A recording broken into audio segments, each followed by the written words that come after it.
cátedra podamos aprovechar escenarios como este que planeamos desde la Clínica Jurídica de Derechos Humanos, suscrita a la Facultad de Derecho, a la facultad que ustedes pertenecen, que esperamos también puedan ser partícipes de ejercicios académicos que desde la facultad estamos promoviendo y que desde la Clínica Jurídica de Derechos Humanos seguimos empoderando. Dentro de ellas, hoy tenemos el gusto de poder contar con la presencia del doctor Juan Carlos Oliveros. El doctor es fiscal, ya lo voy a presentar, pero junto con él estamos haciendo vínculos con el propósito de, en un tiempo futuro, poder trabajar de manera conjunta en temas relacionados tanto con derechos humanos como también derecho internacional humanitario. Estas son líneas de la Clínica Jurídica de Derechos Humanos, para quienes no la conozcan. La Clínica Jurídica, lamentablemente, muy seguramente ustedes, algunos se percataron de una convocatoria que tuvimos hace una semana, 2 semanas, hicimos la convocatoria, ¿sí? Donde esperábamos la participación de la cantidad de personas que pudieran conformar nuestros equipos y producto de ello vincularse como semillero de investigación para futuro beneficio del proceso de grado en el caso de quienes estén más adelantados. También debo indicar que para quienes estén adelantados pueden hacer, en vez de su consultorio jurídico, 3 y 4 lo pueden hacer en clínica, si es el caso de ser seleccionados dentro del proceso que tenemos de convocatoria formal. Entonces también quiero aprovechar este momento para visibilizar el trabajo de Clínica Jurídica de Derechos Humanos. La convocatoria ya pasó, pero quienes estén interesados en estos ejercicios, les invito a que estén muy pendientes de futuras convocatorias para el próximo semestre. Esperamos tener una convocatoria.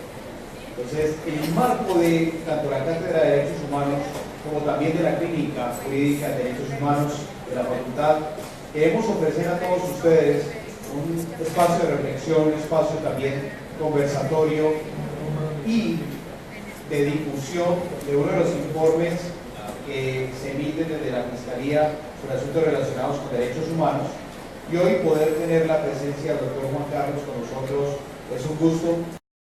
Juan Carlos ha participado en eventos tanto académicos como también desde la experiencia en distintas organizaciones.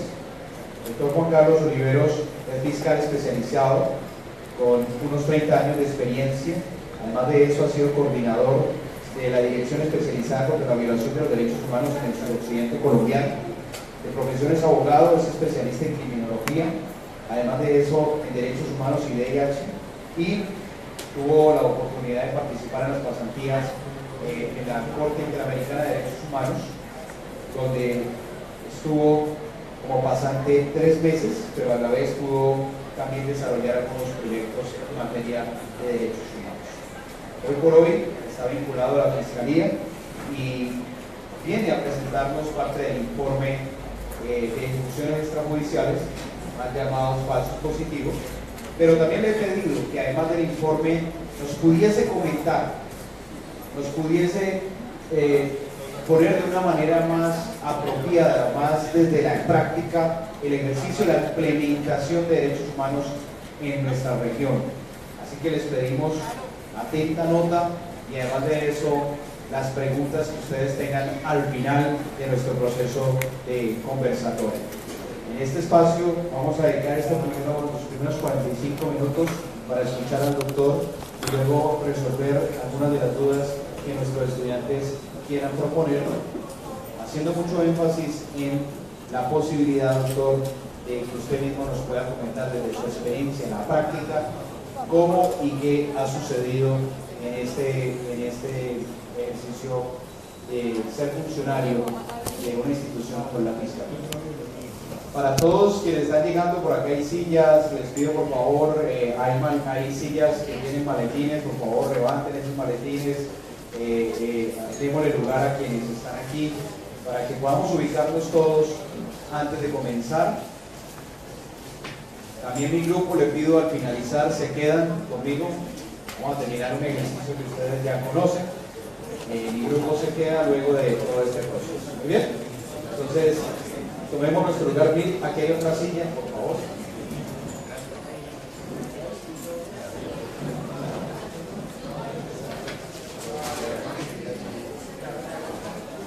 Ubiquémonos acá adelante, por favor. Acá también hay sillas.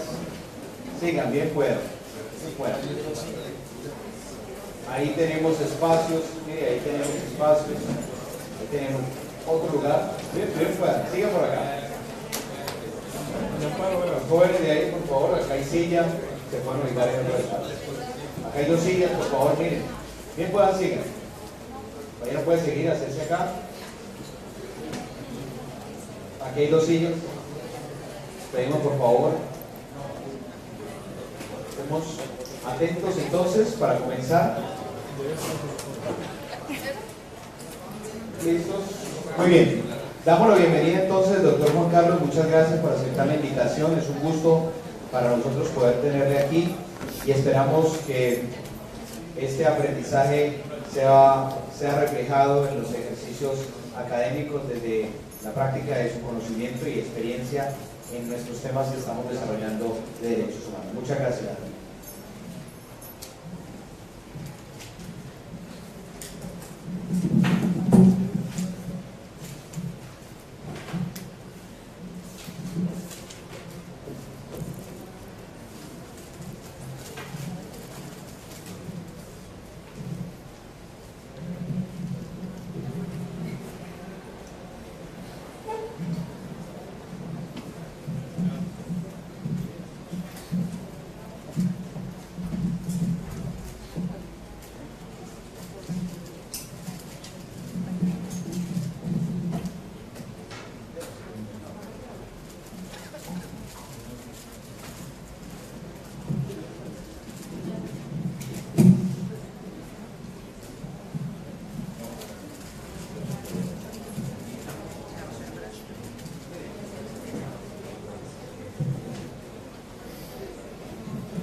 Muchas gracias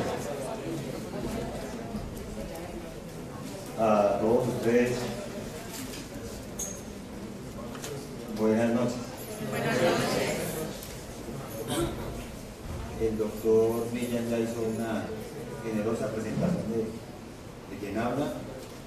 Yo soy el coordinador de la Dirección Nacional Especializada contra Violaciones de Derechos Humanos, con sede en Cali, pero tiene como competencia el suroccidente colombiano.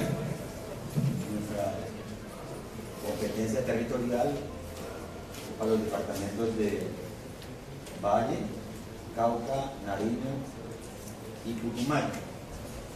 Digamos que esos 4 departamentos son los que ocupan nuestra atención en tema de graves violaciones a derechos humanos. Es funcionario de la Fiscalía desde hace ya algún tiempo y debo hacer un par de predicciones antes de empezar a hablar del informe que traigo para su conocimiento. Hace tal vez 4 o 5 semanas salgo en un avión y recibí la llamada de un aspirante a maestría, ¿no? Sí, maestría, pidiéndome que por favor si podía venir a la clínica para hablar con el doctor Villar para exponer un tema puntual de la situación de derechos humanos en el suroccidente colombiano. Me puse en contacto con el doctor Millán, y entre los dos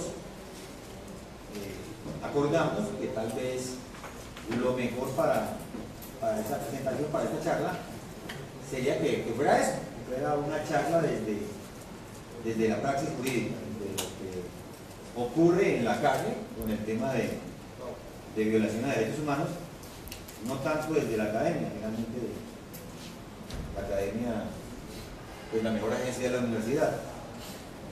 El doctor Millán y yo coincidíamos en que eventualmente, o puede ser incluso una generalidad, ocurre un distanciamiento entre lo que se estudia en los libros y lo que ocurre en la práctica judicial, y coincidíamos entonces en que esta exposición iba a ser eso, una charla desde mi experiencia como funcionario que se ha dedicado al tema de derechos humanos y de IH desde la práctica de derecho penal. ¿Sí? Para que precisemos desde ya el tema. La Fiscalía, todos lo saben, tiene una misión constitucional, legal además, que es la del ejercicio de la acción penal. Bueno, de hecho, la función misional es más extensa, también con la acción de extinción de dominio. Acciones que se desarrollan, que se ejecutan como consecuencia de una noticia criminal, siempre y cuando la conducta tenga lineamientos de delito. Dicho de otra forma, la Fiscalía se encarga de investigar y acusar delitos, todos lo sabemos. El desarrollo de esa misión constitucional, la Fiscalía General de la Nación, por allá en el año 94, en diciembre del 94, tal vez cumpliendo compromisos internacionales seguramente generados por esas importantes, funestas masacres ocurridas por los primeros años de los 90, de la época en que los hermanos Castaño Gil comenzaban a armar su ejército paramilitar. Recordamos masacres de la Rochera, la Chinita. Esa cruenta violación a los derechos humanos, el derecho a la vida, determinó que en Naciones Unidas, en el Consejo de Seguridad, ya se comenzara a tocar el tema de las graves violaciones de derechos humanos en Colombia. Y el Estado, comprometido como debía estarlo, en mostrar que estaba realizando algo, dispone que por parte de la Fiscalía se cree la Unidad Nacional de Derechos Humanos. Inicialmente así, ese era el nomen juris inicial de la oficina, Unidad Nacional de Derechos Humanos, encargada básicamente de investigar esa estela de muertes que dejaban los grupos paramilitares del norte del país, los hermanos Castaño, en asocio, por qué no decirlo, con algunos miembros de las fuerzas militares. Años más tarde, tal vez en el año 2001, la Unidad Nacional de Derechos Humanos recibe un mandato adicional. Ya no investigaba solamente las graves violaciones a derechos humanos, sino que con el advenimiento de la Ley 599/2000, que se incorpora al título segundo que contiene bienes y personas protegidas por el VIH, la unidad entonces empieza a conocer también de infracciones al VIH. Es decir, que a partir de 2001 hay una unidad encargada en el país de conocer las graves violaciones a los derechos humanos y las infracciones al derecho internacional humanitario. Esa unidad, ahora con 50 fiscales más o menos, distribuidos principalmente en Bogotá, unas subsedes en Cali, Barranquilla, Medellín y Bucaramanga, tenía por mandato entonces las investigaciones que el señor Fiscal General de la Nación disponía fueran asignadas de manera especial. Eso determinó que cuando comienza en el país a visibilizarse el fenómeno de falsos positivos, año 2005-2006, todas esas investigaciones pasaran a conocimiento de la Unidad Especial de Derechos Humanos.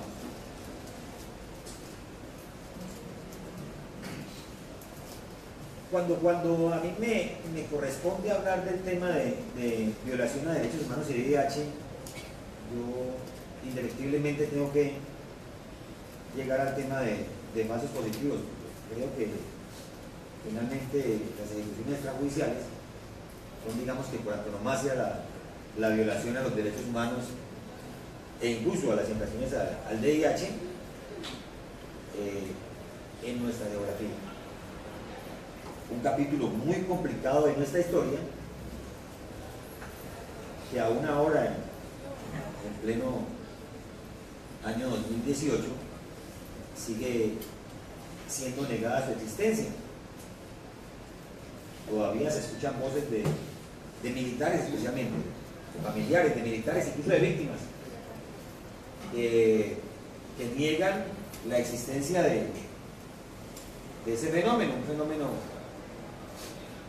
reprochable, indeseable, que incluso ya ha sido reconocido por el Consejo de Estado y por diferentes sentencias en este país. Pero no hay quienes insisten en negar que ese fenómeno existió, ¿no? Argumentando que es un invento del enemigo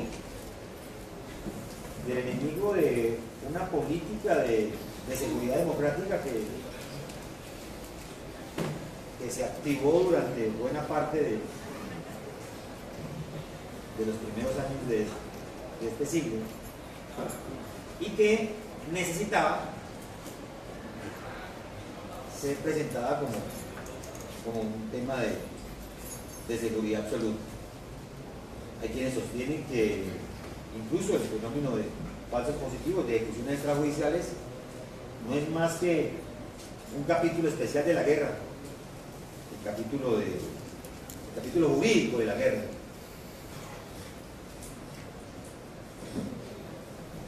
Esa invención para algunos, ese capítulo jurídico de guerra para otros, existió, de hecho existe, y reporta, según datos de la Fiscalía, alrededor de 4.700 casos de ejecuciones extrajudiciales. La Coordinación Colombia, Europa, Estados Unidos, incluso dice que son más, de 5.700, y algunas organizaciones de víctimas hablan de 10.000 casos de ejecuciones extrajudiciales que ocurrieron entre el año 93-94 y el año 2012, que digamos que es el clímax de este tipo de actuaciones.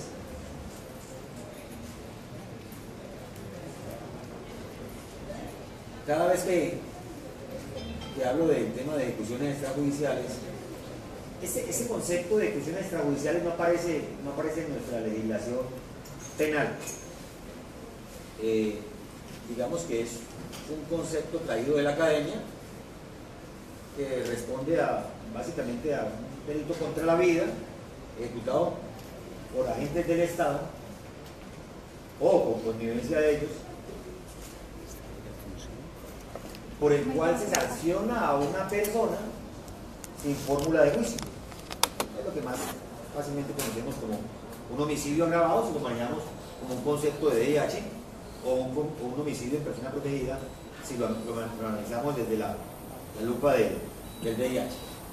Decía que cada vez que yo hablo de ejecuciones extrajudiciales debo necesariamente referirme a la directiva 29 de noviembre del 2005.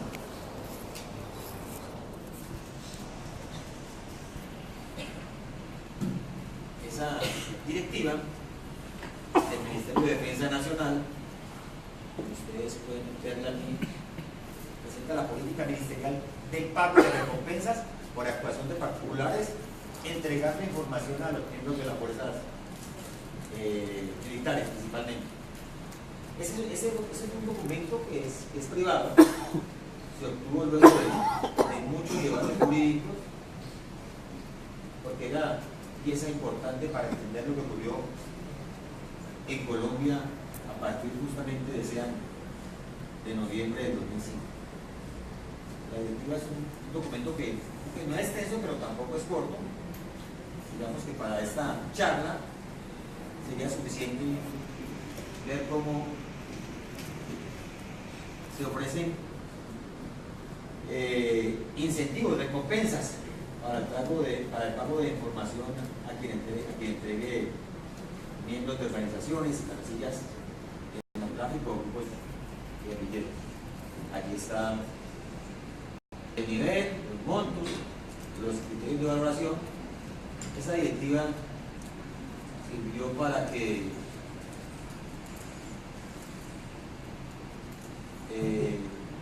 brigadas, batallones, divisiones, especialmente de militares, armaran toda una estrategia que tenía por finalidad presentar a civiles como presuntos guerrilleros muertos en combate.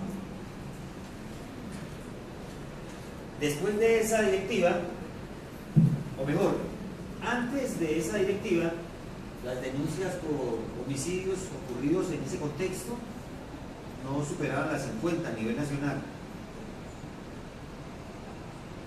Ese número se duplicó en el año 2006, luego de la directiva. Fueron 122 las denuncias, y ya el año 2007 reportábamos 245 denuncias por ejecuciones extrajudiciales. Esa política de recompensas existió, ese es un documento que lo prueba.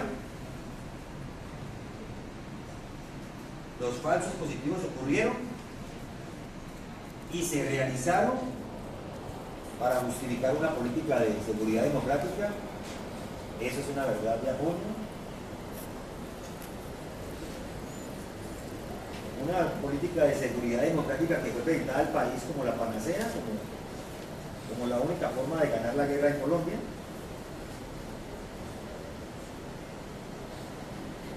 Y que se prestó para caldo de cultivo para por lo menos 5.000 víctimas en este país. Debo, sin embargo, hacer una precisión, y es que no todos los militares, no todos los uniformados estuvieron de acuerdo con ejecuciones extrajudiciales, con los más llamados falsos positivos.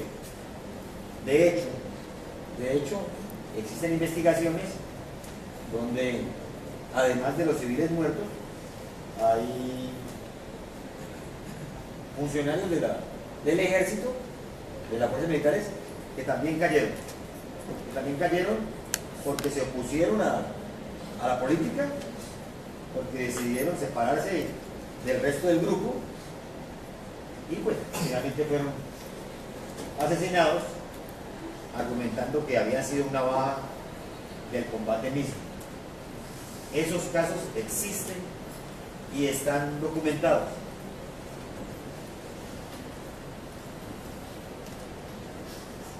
En tema de falsos positivos tenemos que decir pues muchas cosas. Voy a tratar de ser muy simple en el conocimiento de algunas. Hay tres momentos en la ejecución de un falso positivo: un momento previo, un momento concomitante y un momento posterior, que coinciden básicamente con los momentos de delito crímenes: ideación, preparación, ejecución y consumación. Algunos hablan del agotamiento. Hay un rol desempeñado por un grupo de miembros del grupo armado legal, del batallón, de la brigada, de la división, que se encarga de conseguir información acerca de bandas delincuenciales, de grupos de personas indeseables, de personas con algún tipo de discapacidad, en fin, alguien que seguramente no va a ser mayormente extrañado por su familia, algún tipo de joven que es un joven problema. Entonces existe dentro de ese grupo de justicia formal que ubica el nicho donde se encuentra la posible víctima. Hay otro grupo de militares que es el encargado de la inteligencia, es el que prepara la celada. Buscan la forma, ubican un espacio, un lugar, un día, un momento especial para que esos civiles lleguen al lugar y allí están previamente acostados para darles muerte. La orden es no dejar ninguno vivo. Este segundo momento, el de la inteligencia, yo creo que puede ser el de mayor responsabilidad en el ardid, porque finalmente el grupo de inteligencia, que generalmente son conocidos como la sección segunda en batallones o el B2 en brigadas, son los que manejan la información que supuestamente entregan los civiles para obtener la recompensa. Voy a explicarlo. Siendo que en el batallón y la brigada hay diferentes grupos de trabajo, el 1 que es básicamente recursos humanos, el 2 que es de inteligencia, el 3 que es de operaciones, el 4 que es de actividades económicas. Existiendo esos grupos especiales, el grupo 2, el de inteligencia, es el que está encargado de hacer los informes que permiten que el batallón salga a ser operativos.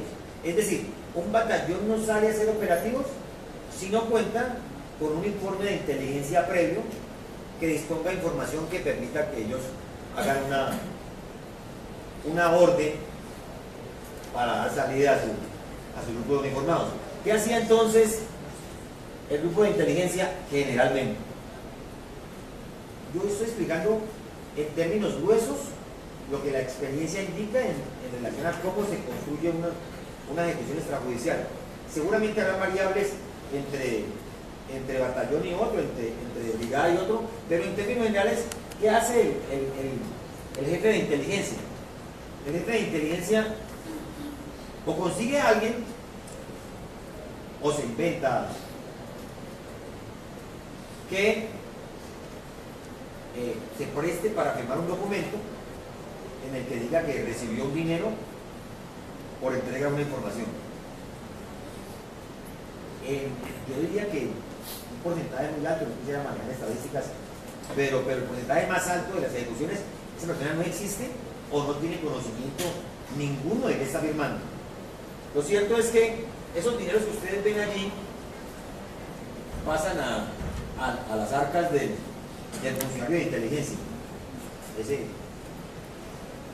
toma la plata, toma el dinero, pero construye un informe donde indica que hay un grupo armado ilegal, le ponen el nombre que ustedes quieran, FARE, ELN, paramilitares, delincuencia común, lo que quieran, que está apostado en alguna región del país y que por información de inteligencia que no existe, el día o la semana tal va a ser presencia del lugar.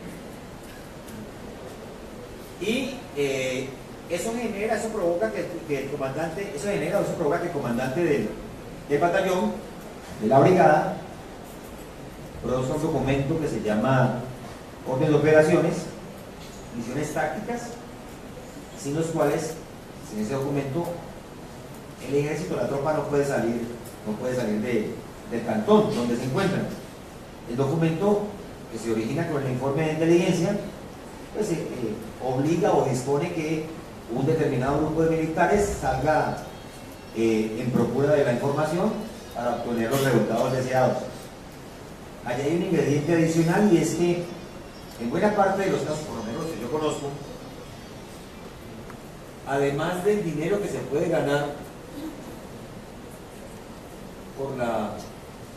por la recompensa, en buena parte de los casos, las regiones rurales donde se presentan los casos son regiones donde hace presencia mineros, por ejemplo, ganaderos, comerciantes.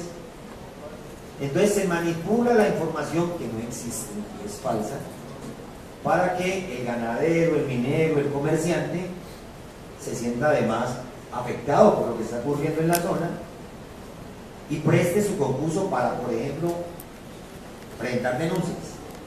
Entonces ocurre, y no fueron pocos los casos, en que el uniformado llama al ganadero, lo amenaza, posible secuestro, una extorsión. El mismo uniformado, un par de días después, va donde el ganadero, donde el comerciante, a prestar sus servicios como agente del Estado, que le va a prestar pues la seguridad. Entonces los dos, seguramente el comerciante, el ganadero, es civil, inocente, creo, quisiera creer que es inocente, va y coloca la denuncia, y eso constituye pues un elemento adicional del falso positivo, denuncia un hecho que no existió porque fue creado por el mismo ejército. Y entonces allí además se genera, digamos que una dádiva adicional, un aporte especial del ganadero, interesado en que su finca, su ganado, su hato, su mina, pues tenga protección. Además, pues hace un aporte adicional al militar que de buena forma, muy proactivo, va a ofrecer sus servicios. Entonces, ya previamente se ha ubicado un grupo de jóvenes en alguna zona alejada, preferiblemente del lugar. No queremos que nadie se dé cuenta que los muchachos son conocidos. Generalmente es otro municipio, generalmente son municipios pequeños, generalmente son miembros de grupos delincuenciales, y coordinamos todo para que el día tal, en determinado sitio, lleguen los jóvenes, y allá estamos los uniformados esperando a los civiles. Se simula un combate, se dan las bajas y son presentados como muertos en combate. Les hablaba yo que hay 3 momentos: uno previo, es el de la preparación; el concomitante, que es el de la ejecución del acto, donde la orden es, repito, que no quede nadie vivo; y hay un acto posterior que digamos que redondea la faena, y es la orden que reciben los soldados y los miembros del grupo, especialmente los de más bajo rango, me refiero a suboficiales y soldados, de que entreguen la información que deseamos escuchar. Entonces la información será siempre la misma. Llegamos al lugar, había unas personas que al percatarse de nuestra presencia reaccionaron con sus armas, eran 20, 30 hombres. Nosotros reaccionamos a ese ataque y logramos dar de baja 3 o 4, el resto se escaparon, y los 3 o 4 tenían esa granada que se ve allí, ese fusil, ese uniforme. En términos generales, ese es el caso típico de ejecuciones extrajudiciales. Cuando la fiscalía empieza a analizar el fenómeno, que comienza a salirse de madre hacia el año 2008, ya había muchos casos de ejecuciones extrajudiciales, y 2009 comienza a manejar el tema, tal vez en el año 2010, como un tema de macrocriminalidad. Entonces se comienzan a construir asociación de casos que permitieran identificar modus operandi, patrones de comportamiento, motivaciones, móviles, y hay un informe que seguramente ejemplifica muy bien el tema. Es un informe de la Subdirección Nacional de Políticas Públicas de la Fiscalía, que realizó un análisis de tratamiento judicial que se le ha dado a fenómenos de falsos positivos desde las sentencias que se han obtenido por parte de la Dirección de Derechos Humanos en todo el país.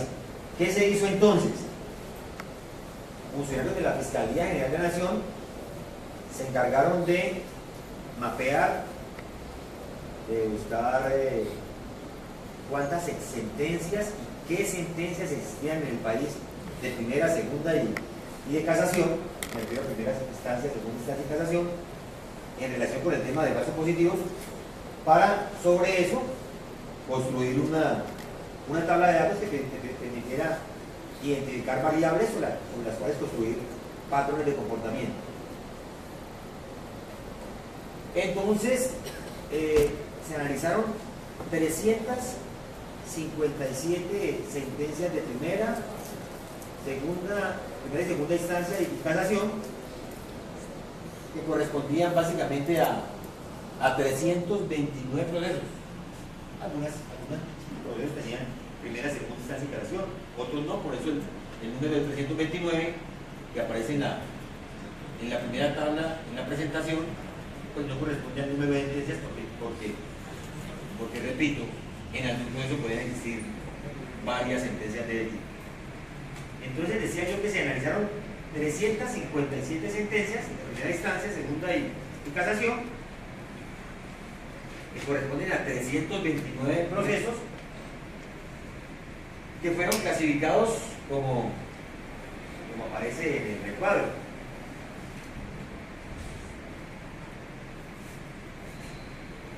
...268 casos presentados como bajas por la fuerza pública, bajas en combate, 29 casos adicionales que fueron no presentados como bajas por la fuerza pública, 25 no relacionados con el actuar de la fuerza pública y 2 que fueron identificados como tentativa de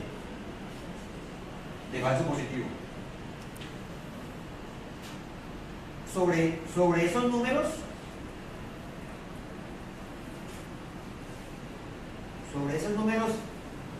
la Fiscalía, la Subdirección de Políticas Públicas, presentó un documento que, digamos, que contiene la radiografía gráfica del fenómeno de falsos positivos en Colombia, con una ventaja que se hace desde las sentencias judiciales, y ustedes lo saben, las sentencias judiciales son la verdad judicial declarada, o sea, es lo que realmente ocurrió, por lo menos lo que realmente ocurrió desde la visión de la justicia. No es entonces un informe de la fuerza pública, no es un informe de una agencia de víctimas, es un informe que se construye desde lo que dijeron las sentencias, desde lo que aparece en la magistratura. De hecho, no es ni siquiera un informe de la Fiscalía. Bueno, sí es un informe construido por la Fiscalía, pero con información que se obtiene desde las sentencias de la magistratura.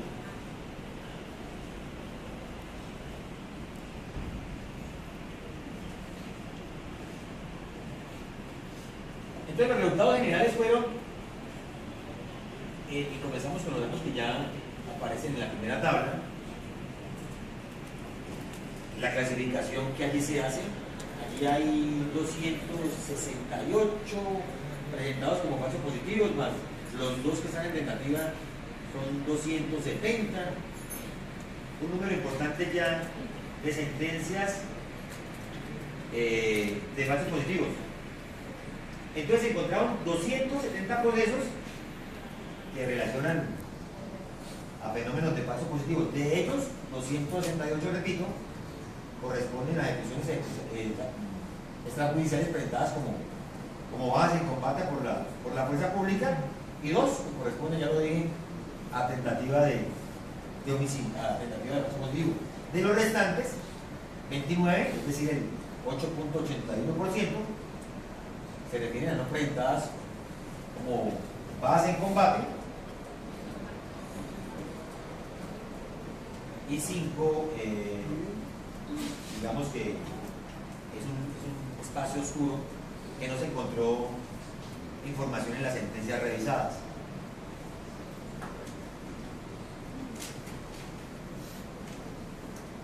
Ahora bien, de los 270 procesos relacionados como falsos positivos, el primero y el quinto de los ítems, de los 270 procesos relacionados como falsos positivos, están compuestos por 254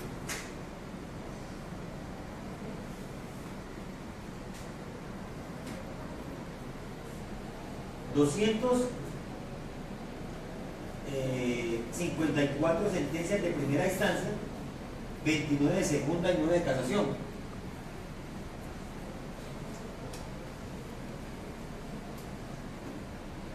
En 256 de esos 270 procesos, al menos una persona fue condenada. En 239 todos los procesados fueron condenados, y en 17 casos la decisión fue mixta. Es decir, en el primer ítem todos los casos obtuvieron sentencia condenatoria. Hay un número de 17 en el que la sentencia es absolutoria para algunos, condenatoria para otros, y hay una cifra de 14 en el cual la sentencia es absolutoria. Luego entonces vamos a trabajar, o trabajó la Fiscalía su informe solamente con el ítem 1 y 2. Corresponde a 256 procesos.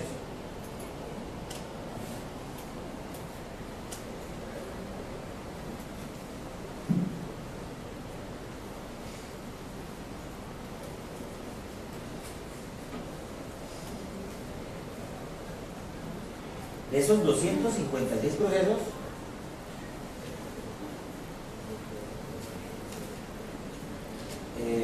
la tabla grafica la decisión final en cuanto al número de procesados. Un proceso puede contener 2, 3, 4. De hecho, en estos casos de ejecuciones extrajudiciales, lo más común es que el proceso contenga 5 o más procesados, y se responde a ese número de 695. La siguiente gráfica te presenta el informe, contiene un análisis geográfico del fenómeno de falsos positivos, y pues fácilmente se puede identificar aquí que Antioquia fue tal vez el departamento, junto con Norte de Santander, que presentó más estadísticas en este tema. Recuérdense que se manejan estadísticas de las sentencias existentes, lo cual no quiere decir que en otros departamentos el fenómeno no se haya presentado. La lectura que se puede dar a ese cuadro es que existen más sentencias condenatorias en Antioquia en lo que corresponde al fenómeno de falsos positivos. Adicionalmente, los procesos condenatorios y mixtos de falsos positivos corresponden a hechos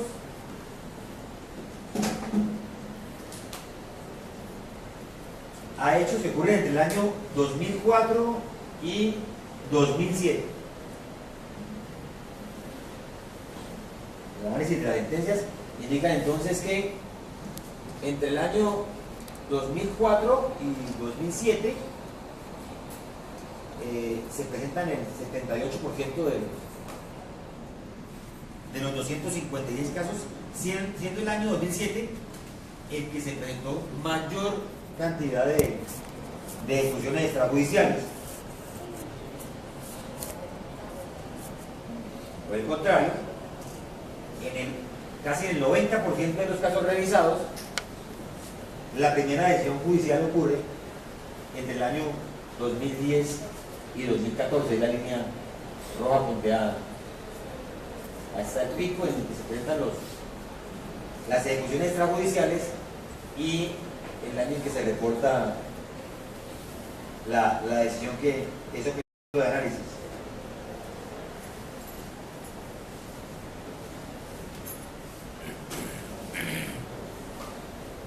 El tema de ejecuciones extrajudiciales de falsos positivos es un tema que genera una discusión no pacífica en temas de adecuación típica. Cada funcionario da la lectura que él quiere, que él desea, al momento de adecuar la conducta a los tipos penales. Principio de independencia. Por eso es que abajo, entre los números más significativos, está el de homicidio de persona protegida y el de homicidio agravado. Hay discusión entonces por cuenta del funcionario judicial si lo que ocurrió fue un homicidio agravado o si por el contrario lo que ocurrió fue un homicidio de persona protegida.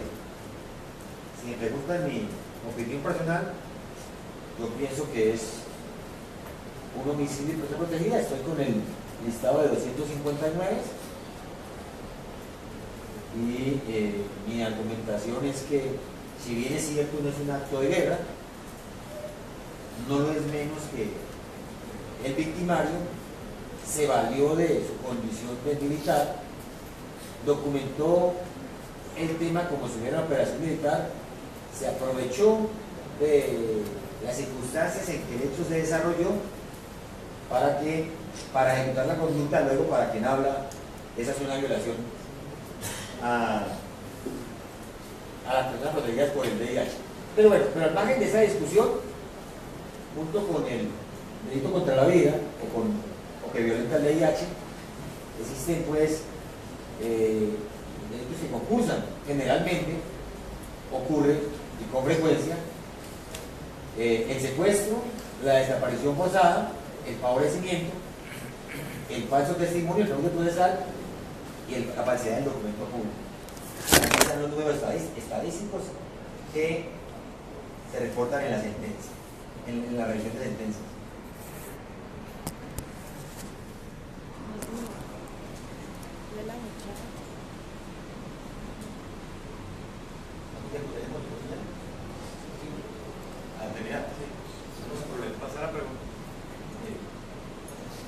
Bueno, finalmente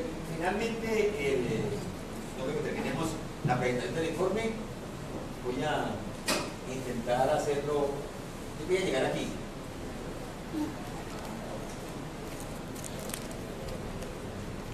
Aquí.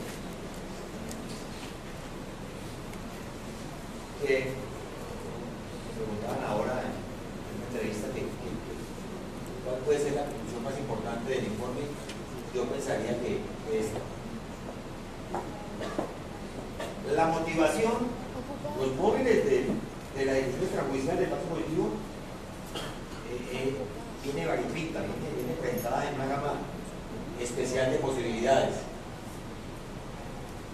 Esa motivación se ausculta desde la sentencia, pero con información que entregan pues víctimas y victimarios, y va desde el control social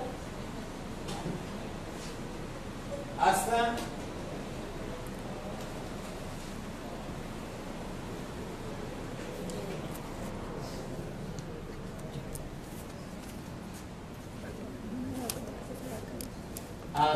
aumentar la efectividad de la unidad militar. Y esas 11 posibilidades, digamos que coinciden de alguna forma con un estudio que hizo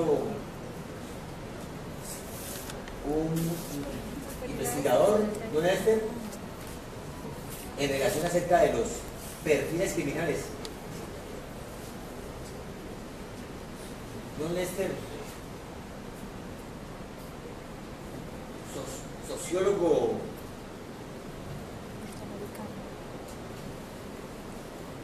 que ha trabajado el tema en diferentes universidades, de hecho, ha participado en algunas charlas en la Universidad Nacional, clasificó, digamos que los perfiles en estos 4 que corresponden de alguna forma a lo que ocurrió en el país. Y entonces primero habla de un perfil fanático. En ese perfil, señoras y señores, quien actúa, el uniformado, lo hace convencido de que está haciendo lo correcto. Él no admite que está cometiendo un delito. Yo lo hago porque mi mandato es ir en contra del delincuente y yo soy el bueno, el fanático. Digamos que para él es suficiente el reconocimiento, y si con el reconocimiento viene un ascenso, una condecoración, perfecto, pero no es la motivación en sí, es simplemente el ejercicio de su actividad desde su interior, desde la convicción de que la actividad suya es la correcta en contra del criminal que está en la calle, pues haciendo daño. Ese es el que hace, por ejemplo, la interés social. Pero hay otro victimario que no es fanático, sino que es el oportunista. Este sabe que está cometiendo un delito, sabe que lo está haciendo mal, y a pesar de eso toma la iniciativa. Este dice que es una revista y actúa buscando ya beneficios propios. Este es el que busca vacaciones, permisos, licencias, recompensas o las prebendas económicas, bien sea las que entregaba la Directiva 29 o bien sea las prebendas económicas del ganadero, del comercial. Además de eso están los conformistas que se confunden con los irreflexivos. El conformista que le da la orden, miren qué tipo eso. El irreflexivo ni siquiera lo piensa.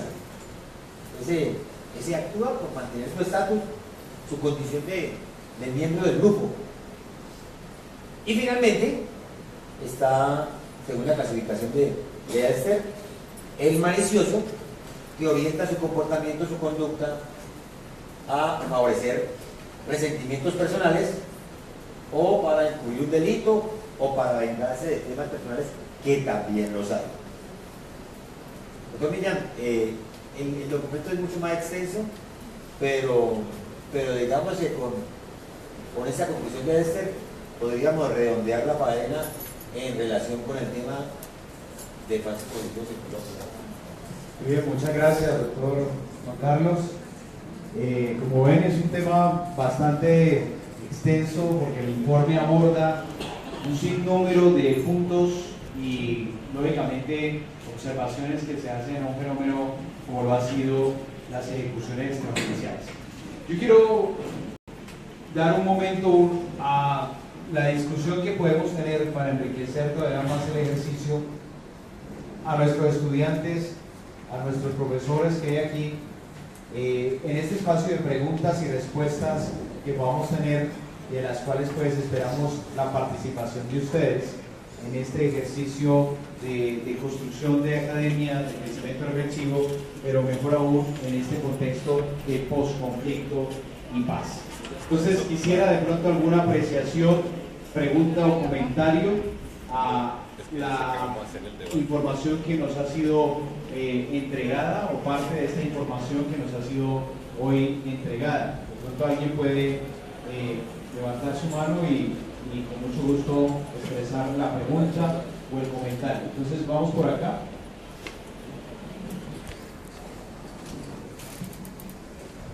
Buenas noches.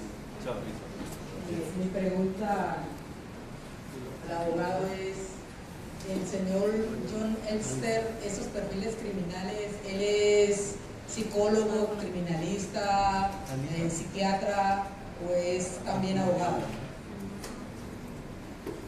John Lester es un teórico político noruego que construye básicamente teorías de sociedad relacionados con el tema de la elección racional de comportamientos. Él no es abogado, es académico, profesor, básicamente eso fue. ¿Alguien más? Apreciación, comentario. Sí, vamos acá.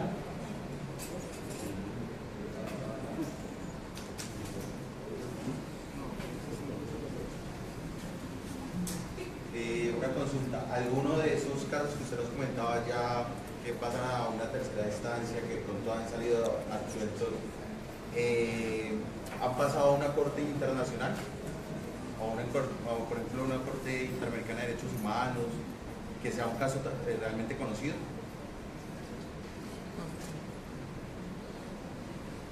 Vamos con otra pregunta para que usted responda. Buenas noches. Inicialmente nos hablaba el doctor Juan Carlos que se había definido que realmente eran casos de falsos positivos y que eso ya estaba claramente definido, pero sí está claramente definido porque de pronto públicamente no se ha encontrado un responsable de esta forma como que asuma la responsabilidad como tal de estos actos. Vamos con otra por acá. Señor fiscal, buenas noches. Mi pregunta es, ¿en base a qué apreciaciones o a qué testimonios la Fiscalía tomó estos datos o hizo estas estadísticas?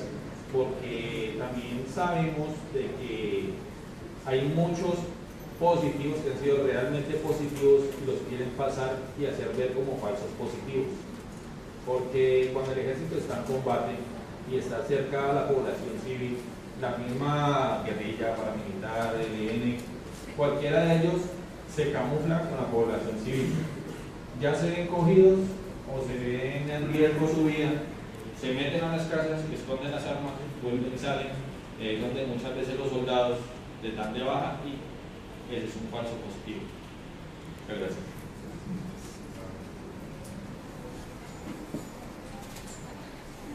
Voy a empezar de atrás para adelante. Y esa pregunta suya me parece absolutamente pertinente y completamente importante. Y si no lo dije, creo que sí lo dije, pero si no, quiero recalcar en lo que yo creo que dije. Y escúcheme bien, los falsos positivos son un fenómeno que ocurrió, pero que no se presenta en la totalidad de las fuerzas militares. De hecho, debo decirlo, en una fuerza que tiene cientos de miles de hombres, que hayan, creo que son 5.000 los que están siendo investigados, viene siendo algo así como menos del 4.5%. Es decir, que 100 uniformados, 4 estarían afectados por temas de falsos positivos. Eso para eso. Las bases estadísticas del informe de políticas públicas son sentencias condenatorias. Por eso excluimos las sentencias absolutorias, porque hablamos de 257 que correspondían a las condenatorias, y por eso hacía referencia yo a que es verdad judicial declarada. Pues allí habrá discusiones, seguramente las habrá, acerca de posiciones particulares de que si fue o no fue, pero lo cierto es que legalmente, judicialmente, esa es la verdad. Ahora, la información que se obtiene, como la tabulación que se hizo es la sentencia, la primera, segunda, tercera instancia, se ve la información que hay en ella y la información que hay en ella, pues corresponde a lo que se ha ventilado en juicio necesariamente. Y lo que se ventila en juicio, en este tipo de juicios, es una versión oficial que nace del informe de inteligencia, de las operaciones, del radiograma operacional, de las actas de munición gastada, de los informes de entrega de recompensa y obviamente la información adicional entregada por por las entrevistas o por el interrogatorio del indiciado de los uniformados, de un lado.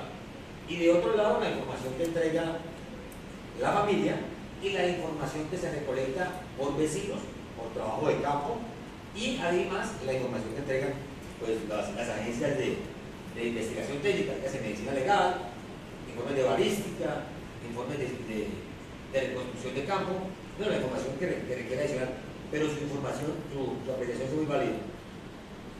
No todo hecho que se denuncia como falso positivo no lo es, eso es cierto, Claro que eso tampoco puede negar que hay un capítulo oscuro en ese país que llaman el falso positivo, eso es innegable. De hecho, yo hablaba con el doctor Millán esta tarde acerca de un caso que yo manejo en el cual se denunció el comportamiento de un grupo de militares sucumbidos. La provincia de Sucumbíos, coincidencialmente, el doctor Millán, es una provincia limítrofe de Ecuador.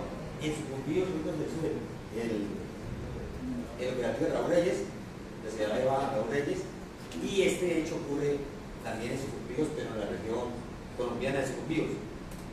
Allí también se hace un operativo que termina con la muerte de tres personas, reportadas como guerrilleras, que estaban durmiendo. Y muere además un joven muchacho de 17 años que estaba recién incorporado al grupo.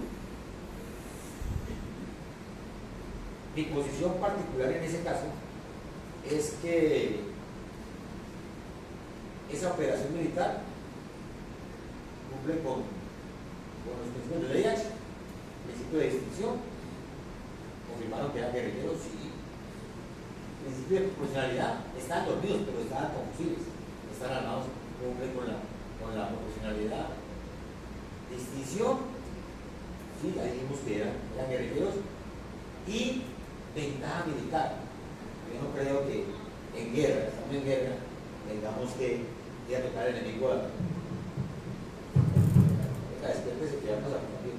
Esto no va a hacer nada en condición de guerra. En esa condición, en ese caso, por ejemplo, quien habla va a pedir una percusión y digo voy a hacerlo porque no lo he hecho. Entonces, apenas estoy en ese proceso, bueno, ya la pedí, ya estoy programada para dentro de un mes, porque para mí eso no es un falso positivo, eso es un acto de los cuales de la actuación del riesgo está absolutamente negada, a pesar de que existan críticas o denuncias que seguramente vendrán de algún grupo interesado en que el resultado no se logre. Bueno. Casos en el sistema interamericano, sí, hay. De hecho, creo que todos están en comisión, ¿no? No conozco ninguno, pero por lo menos los que yo ventilo, que haya llegado a acuerdo. Creo que no hay ninguno, incluso con informe de 50 años. Todos están en la etapa preliminar. Responsable público. Pregunta complicada ya, ¿no? Pregunta complicada esa. Yo no me imagino, quisiera creer que hubo un momento en que se sentó algunas personas a decidir quiénes morían y quiénes no morían. No necesito creer eso. Pero es innegable que hubo una política en el país que facilitó todo. Yo no creo que esa política haya sido tan azarosa como para no pensar en lo que ocurriría. ¿Se ha contestado la pregunta?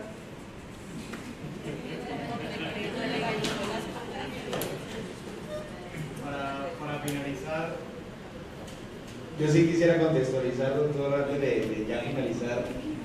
Estamos en un proceso de acuerdo de paz y estas denuncias han llegado a un punto donde no se pueden desconocer.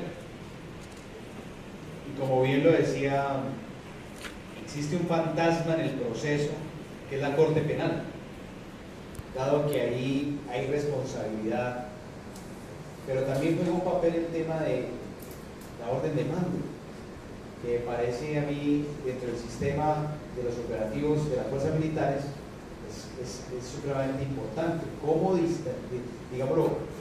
identificar esos efectos a la hora de emitir un fallo o en su efecto a la hora de declarar culpable, digámoslo de esa manera? También me preocupa un poco, si bien es cierto, la Corte, Colombia ratifica y declara la Corte y se declara como un estado donde hay jurisprudencia de la Corte, donde la Corte puede ejercer su competencia. Creo que a partir del año 2002, si no estoy mal, pero tenemos 7 años, alrededor de 7 años, para que se haga efectivo. Esos 7 años, estamos hablando de 2009, año crucial por las cifras donde se disparan también los falsos positivos, ejecuciones extrajudiciales. Y luego, después del año 2009, las demás ejecuciones. Si con el proceso de paz que tenemos actualmente queda realmente acabada la posibilidad de que esto trascienda a una corte internacional como la Corte Penal Internacional, hablando de casos específicos como esta. Por un lado, la competencia de orden de mando y por otro lado, la competencia de la Corte Penal Internacional. Doctor Millán. Me queda otra pregunta allá atrás. ¿No? ¿Yo creo? Buenas noches.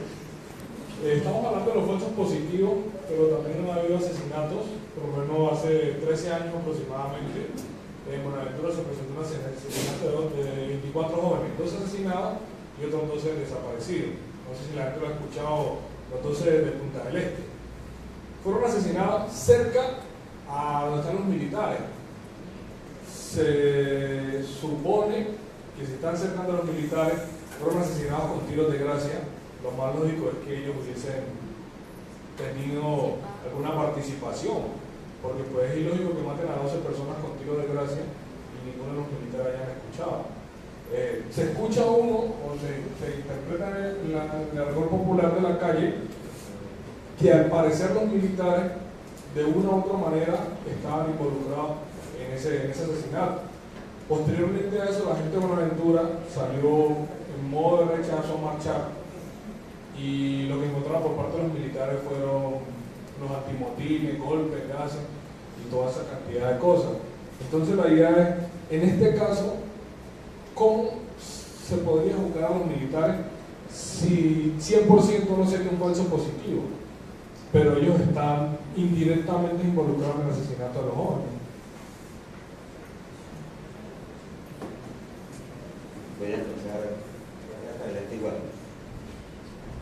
Los muchachos de Punta del Este, yo recuerdo el caso, a ver si lo recuerdo.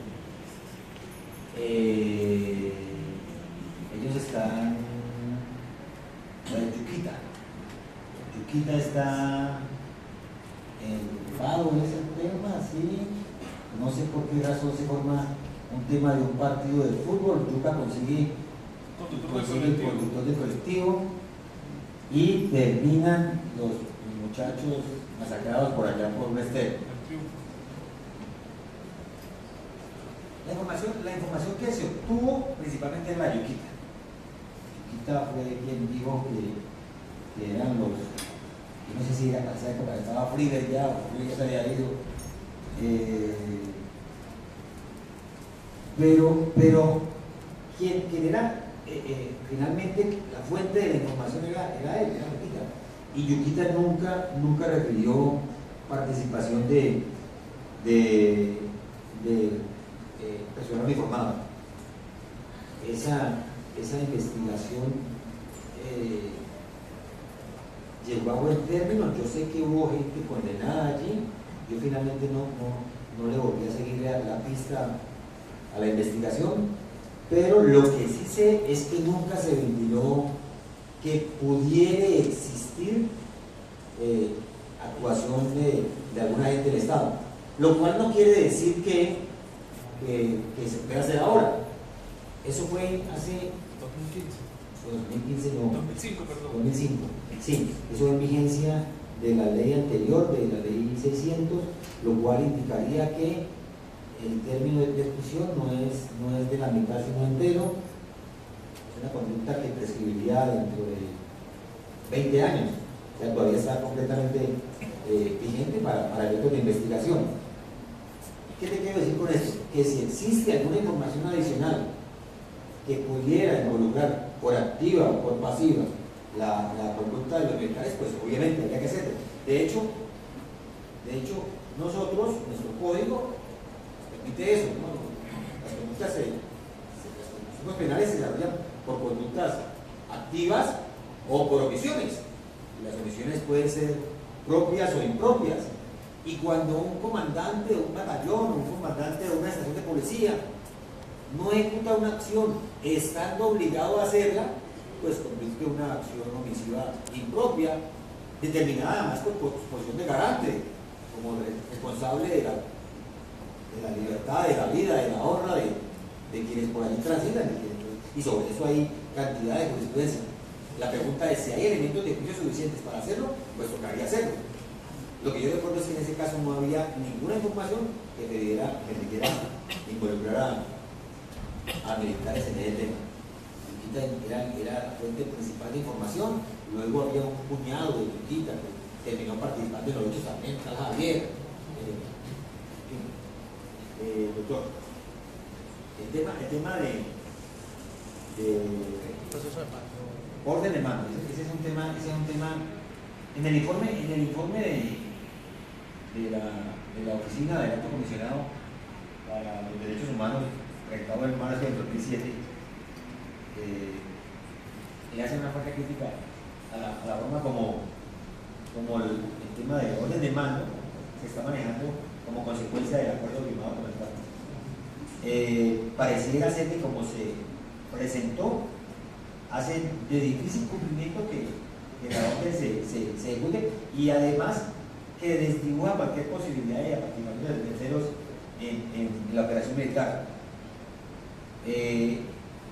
Yo por eso escuché que tienen programada la visita nuevamente de la fiscal de la Corte para esos días en Colombia.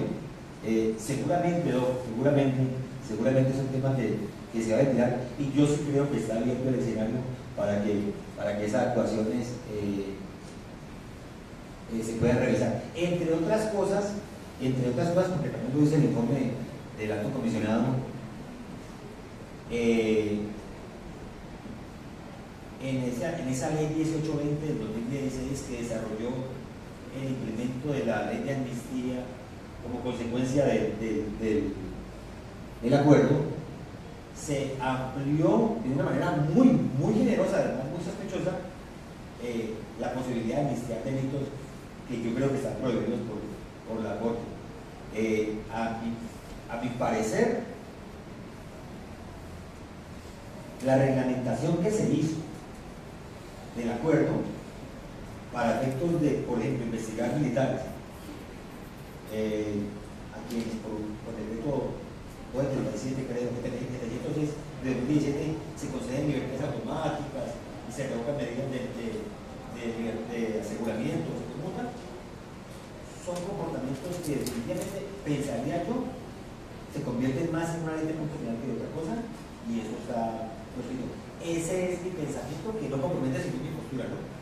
Una postura institucional. Bueno, así las cosas. Agradecemos mucho la presencia de todos ustedes en este espacio. Muchísimas gracias. Al doctor, gracias por su tiempo. Le agradecemos con una